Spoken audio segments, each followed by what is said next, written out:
पंढरपूरच्या वारीला जाण्यासाठी एक महत्त्वाची बातमी आहे। पंढरपूरच्या वारीसाठी जाणाऱ्या वारकऱ्यांना आणि वाहनांना सरकारकडून आता टोल माफी घोषित करण्यात आलेली आहे। सरकारने हा महत्त्वाचा निर्णय घेतलाय। राज्यातील सर्व टोल वारकऱ्यांसाठी मोफत असणार आहेत।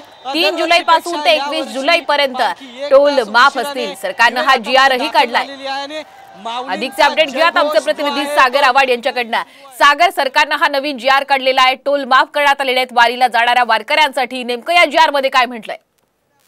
अत्यंत महत्त्वाचा निर्णय जो आहे तो राज्य सरकारने वारकऱ्यांसाठी घेतलेला आहे आणि याचा पाठपुरावा अक्षय महाराज यांनी केलेला होता। या निर्णयाचं स्वागतही त्यांनी केलेलं आहे। 3 जुलै म्हणजे आजपासून ते 21 जुलै पर्यंत वारी संपल्यानंतरही अनेक वारकरी गावी जात असतात।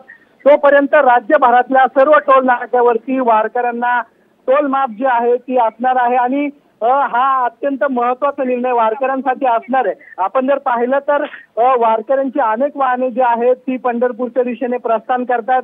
लाखो वाहनं जी आहेत ती राज्याच्या कानाकोपऱ्यात त्याचबरोबर इतर राज्यातूनही महाराष्ट्रात येत असतात आणि त्याचं स्वागत या ठिकाणी करण्यात आलेला आहे आणि हा निर्णय सरकारने घेतलेला आहे। त्यामुळे वारकऱ्यांना मोठा दिलासा जो आहे तो मिळालेला आहे।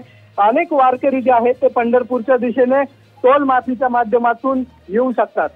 नक्कीच धन्यवाद सागर, आपण दिलेल्या संपूर्ण अपडेट बद्दल। तर आपण पाहतोय एक वारकऱ्यांसाठी अत्यंत मोठी आणि आनंदाची बातमी। आणखीन एक महत्त्वाची बातमी आपण सध्या पाहूयात।